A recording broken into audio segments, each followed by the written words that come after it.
Baik, Assalamualaikum warahmatullahi wabarakatuh. Pada kesempatan kali ini, kami dari kelompok 10 akan mempresentasikan tentang tugas besar simulasi komputer dengan judul Makalah Analisis Metode Antrian Pintu Tol Pasar Bandung pada bulan Desember tahun 2020. Pertama-tama, kami akan menjelaskan tentang bab 1 pendahuluan. Oke, di sini saya akan menjelaskan tentang latar belakangnya. Teori antrian ini merupakan ilmu pengetahuan tentang bentuk antrian yang merupakan sebuah bagian penting operasi dan juga alat-alat yang sangat berharga bagi manajer operasi untuk menentukan strategi. Nah, si teori antrian ini memiliki tujuan untuk mendesain sistem antrian yang dapat diubah oleh organisasi untuk bekerja secara optimal. Nah, suatu antrian ini merupakan hal yang sering kita jumpai juga nih di dalam kegiatan sehari-hari seperti kayak di depan loket, pada pintu jalan tol, pada bank, serta kasir. Next, seringkali terlihat antrian itu tidak terkendali. Kita melihat seringkali terjadi antrian yang tidak terkendali pada gerbang tol Pasar Bandung. Nah, kemacetan tersebut juga merupakan suatu hal yang seringkali dihadapi oleh pengguna jalan. Berdasarkan masalah tersebut, diadakan penelitian kami mengadakan penelitian terkait antrian gardu tol otomatis pada gerbang tol Pasar Bandung guna mengetahui apakah pelayanan dan sistem antrian di sana telah memadai atau tidak. Dilakukan juga peninjauan lebih lanjut dengan melakukan metode perbaikan usulan dengan menggunakan metode yang berkaitan dengan mata kuliah pada simulasi komputer, serta kami mensimulasikannya menggunakan software StatFit dan juga Flexsim. Nah, dengan harapan mampu menjadi simulasi model baik dari kondisi existing maupun perbaikannya. Nah, tujuan dari penelitian kami ini merupakan untuk mengetahui hasil penelitian data waktu di tol Pasar. Yang kedua, untuk mengetahui sistem antrian mana yang efektif. Yang ketiga, untuk mengetahui bagaimana sistem antrian pada tol Pasar. Dan yang terakhir, untuk mengetahui usulan perbaikan terbaik pada sistem antrian pada tol Pasar. Batasan-batasan masalah kami itu di sini penelitian dan pengambilan data dilakukan pada saat menunggu antrian dilayani di dalam sistem. Yang kedua, penelitian dan pengambilan data hanya dilakukan pada antrian masuk ke gerbang tol Pasar saja. Dan yang ketiga, kami itu mengadakan penelitian sebanyak 2 kali, yaitu pada hari Minggu pada tanggal 20 Desember 2020 dan juga pada hari Senin pada tanggal 21 Desember 2020.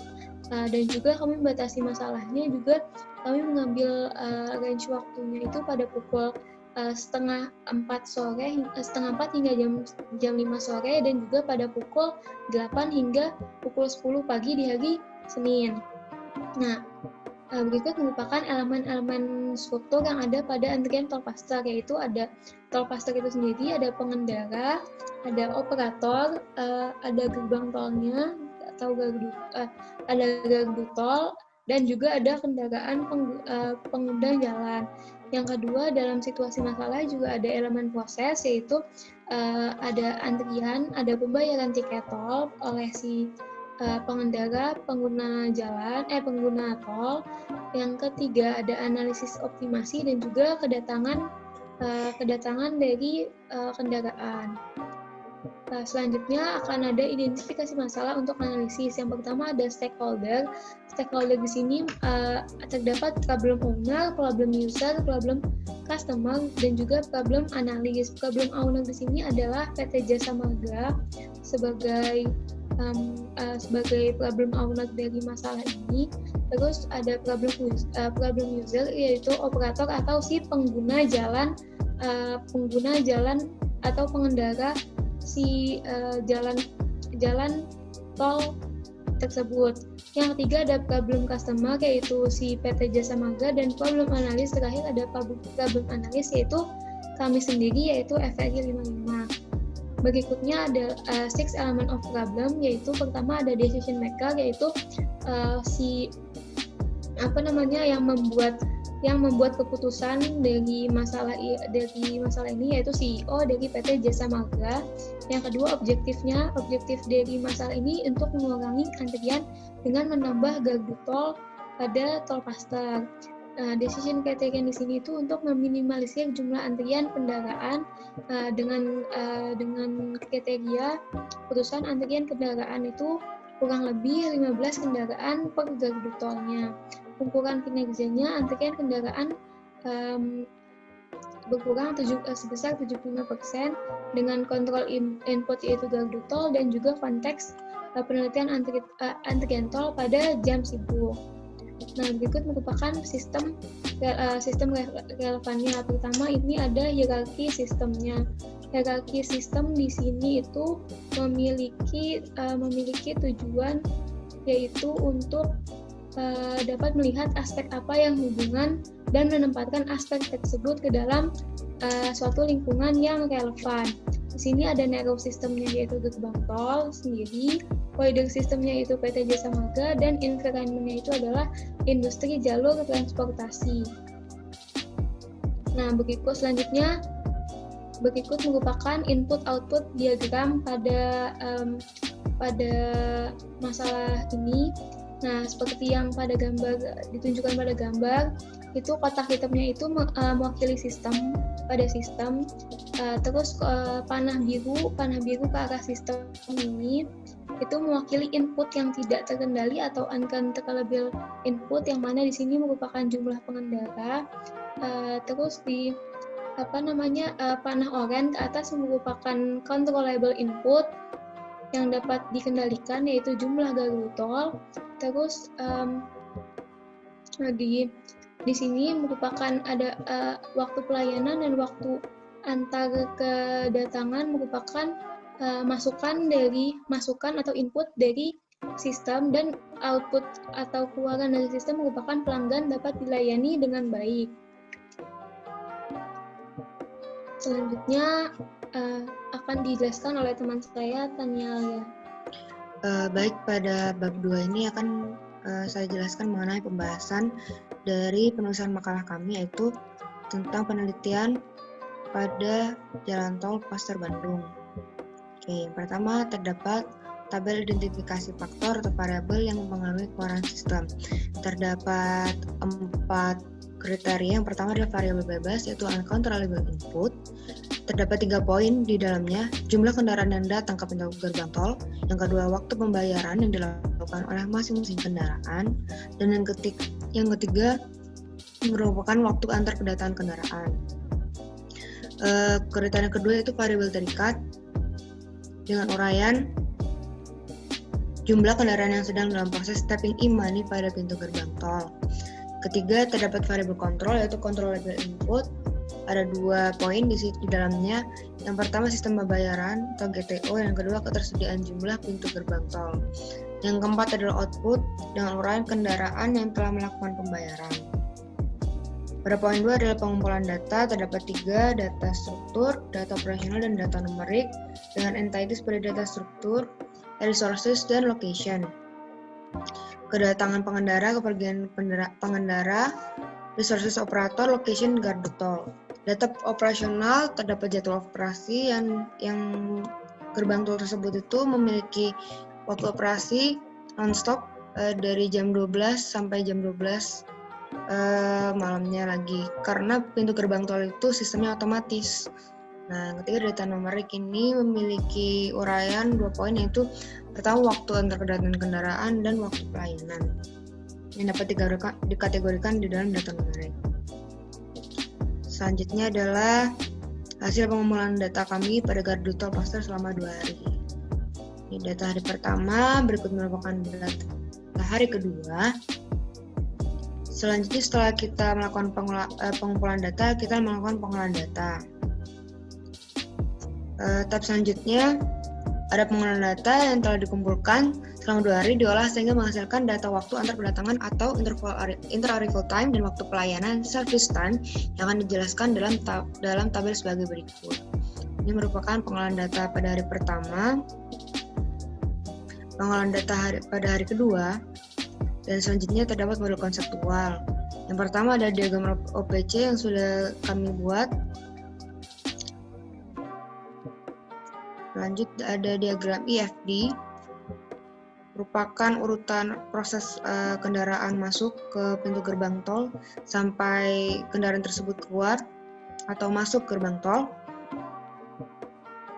Lalu terdapat influence diagram yang menjelaskan terdapat controllable input, uncontrollable input, proses atau komponen, serta keluarannya atau output. Pada poin 2.4 terdapat data waktu pelayanan, data inter-arrival time. Selanjutnya, data-data tersebut kita masukkan ke dalam tes yang bernama independent test dan dibentuk dari hasil scatter plot tersebut. Data-datanya ini sudah tersebar secara acak sehingga dapat dikatakan independen. Pada data inter-arrival juga, setelah independent test terdapat distribution test yang menghasilkan waktu distribusi normal dengan N 9,9 dan 2,72. Dan berikutnya adalah data dan hasil nilai distribusi waktu kedatangan yang menghasilkan nilai distribusi normal dengan N 44,6,4,4. Berikutnya merupakan tampilan dari FlexSim yang telah kami simulasikan. Selanjutnya di sini saya akan menjelaskan tentang model sistem dari simulasi sistem pada awal.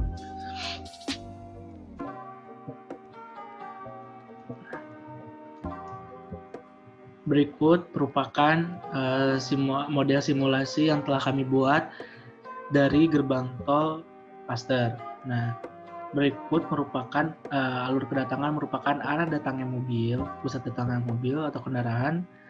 Selanjutnya merupakan antrian.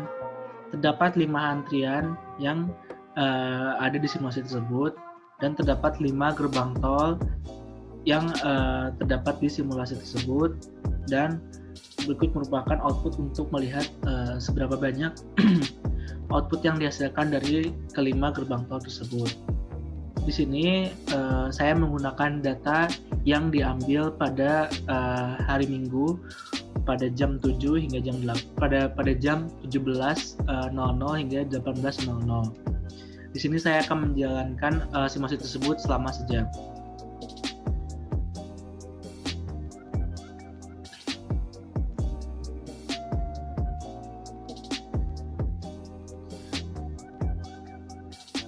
Dapat dilihat bahwa simulasi existing memiliki output sebesar 1808.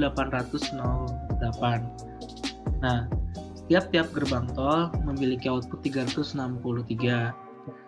Pada antrian dapat dilihat maksimal antrian tersebut terdapat 26. Selanjutnya, di sini saya akan memperlihatkan simulasi usulan yang telah kami buat. Di sini saya akan memperlihatkan usulan untuk sistem existing dari gerbang tol Paster.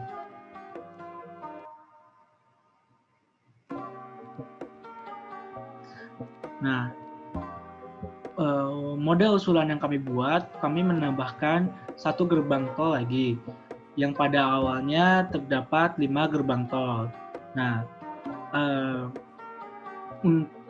penambahan gerbang tol tersebut dilakukan agar tidak terjadi penumpukan antrian pada masing-masing gerbang tol, yang pada awalnya di model existing masing-masing gerbang tol terdapat 25 hingga 26 antrian. Di sini saya akan menjalankan simulasi tersebut selama kurang lebih 1 jam.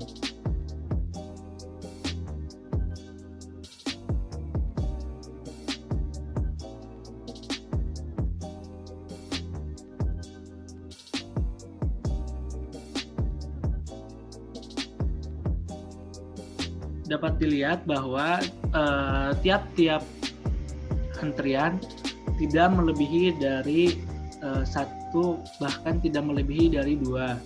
Nah, hal tersebut dirasa cukup efektif ketika kami menambahkan salah satu gerbang tol pada simulasi usulan ini. Pada outputnya, kami mendapatkan output sebesar 1931 yang pada awalnya kurang dari 1931. Pembahasan berikutnya akan dijelaskan oleh teman saya, Tania Alia. Baik, berikut merupakan bab 5 yang akan membahas tentang pelaksanaan percobaan. Oke, setelah kami melakukan simulasi tersebut, dapat disimpulkan berdasarkan hal tersebut, kelompok kami melakukan pengamatan pada waktu antrian sistem yang ada pada GTO Pasteur Bandung. Pengamatan tersebut telah kami lakukan dan dapat kami simpulkan bahwa terdapat 5 pintu gardu tol yang dapat melayani kendaraan untuk pengguna jalan tol tersebut. Nah, setelah kita ketahui bahwa terdapat 5 pintu tol, kita melakukan model simulasi yang memanfaatkan software FlexSim dan menunjukkan bahwa terdapat model rack existing dengan output max content sebanyak 1.808 unit kendaraan. Pada model existing terdapat 5 pintu gerbang tol sebagaimana yang telah kita lakukan pengamatan pertama, sehingga dapat digunakan oleh kendaraan yang akan menggunakan jalan tol.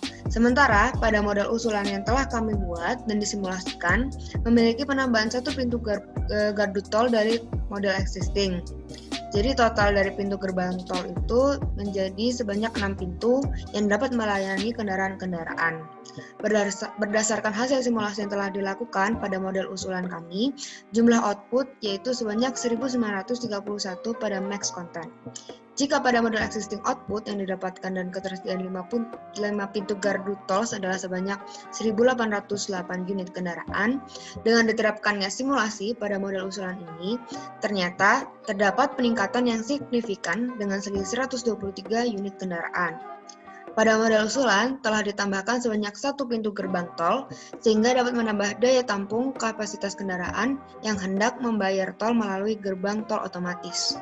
Maka, kesimpulan yang didapatkan adalah model usulan dapat mengurangi jumlah kendaraan yang mengantri pada pintu tol Pasteur Bandung, sehingga lalu lintas lampu merah pada daerah Pasteur dapat terminimalisir kemacetan dan kepadatan.